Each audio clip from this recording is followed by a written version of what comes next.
Ty máš rád. Tohle je údolí Chirské Kamenice. Jsme na akční vysuté stezce. Pod skálou. Před mnou kráčí Jean-Claude Van Fischer. Kráčíme po velmi těžké červené trase. Několikrát jsme museli překonat řeku, ale my se to nebojíme. Jdeme absolutní divočinou.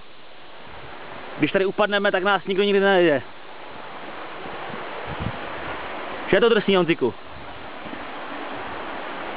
Je to drsný? No vidíš, to nejdrsnější prej.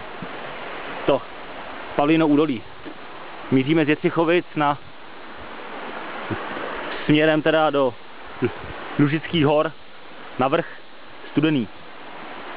Tak jsem zvědavý, jak to tam bude vypadat. Je tam prý nějaká super keška.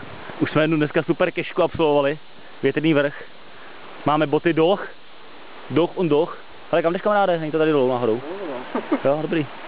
Já tady musím kamaráda trochu navést. Věděl, kudy má jít. Ztratil směr, ale vrátil jsem ho zpátky na víru. Vidíte, jo, ty drsný boty zašpiněný. Ice na boku, jeho baťůžku. Ale nebojí se toho. Je lehce spařený, ale jde dál. Ještě uděláme ten záběr, zpátky, na skály. Je to drsný. Opravdu drsný, ale pěkný.